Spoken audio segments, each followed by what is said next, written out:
So I'm with Nikki Goedes, founder and owner of kittycook.co.uk and KC Classroom.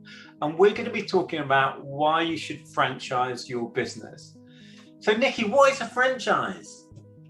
So a franchise is a tried and tested business growth strategy. So if you have a business that you're looking to expand quite quickly and relatively cheaply, then franchising may well be something that you want to find out more about.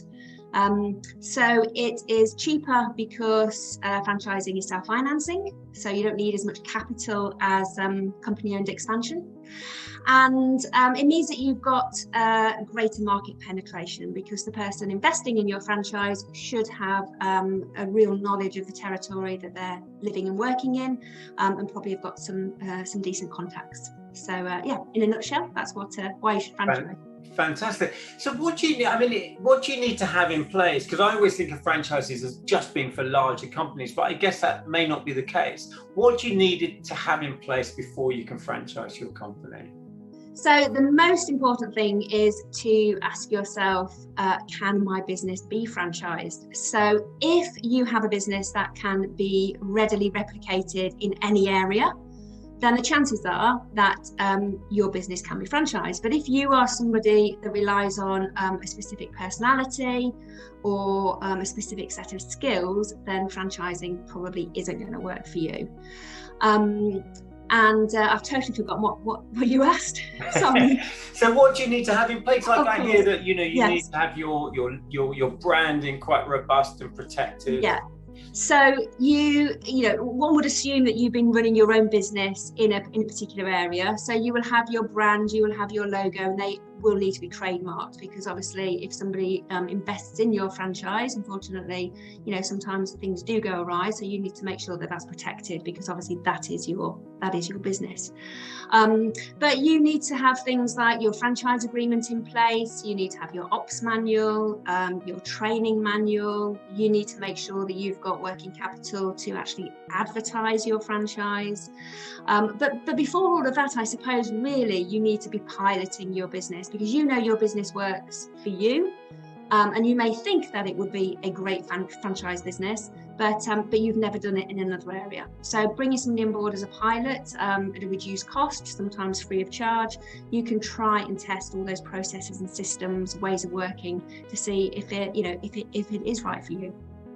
Fantastic. I mean, it's almost, people talk so much about affiliate marketing now, but really it's just kind of turbocharged affiliate marketing, isn't it? Where people are actually kind of promoting the business, but actively working the business as well. So it's, I guess it's a great way to expand for less money.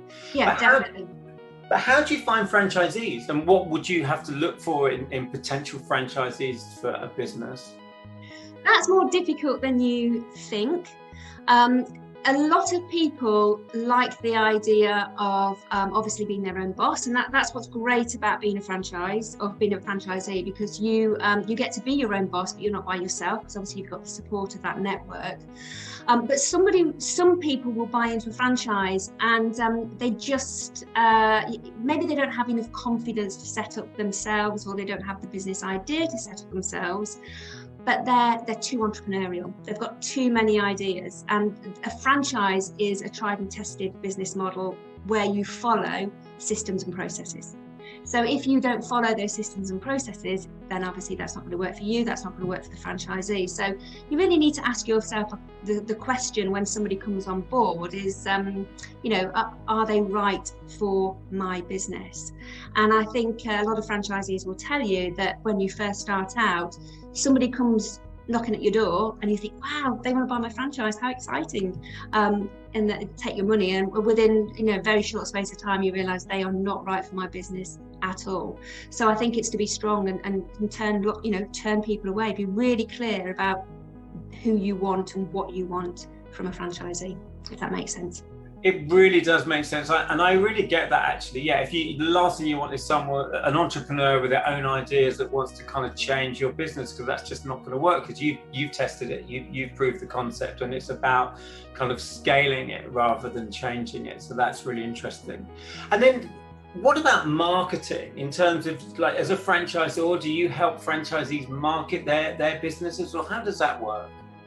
So again, every franchise will be different, but every franchise will pay an initial franchise fee that pays for to use the brand in a specific territory, and then they will pay a monthly marketing fee. That might be a fixed fee, that might be a percentage of turnover, and for that, within that cost, the franchisor is responsible for marketing and building the brand and really selling the brand. Fantastic. You probably heard the beep. That's the end of our 5 minutes. It goes really quick. It goes really quick, doesn't it? It's shockingly quick. But thank you so much for your time. That was a really, really interesting. Thank you. Thank you. Thanks a lot.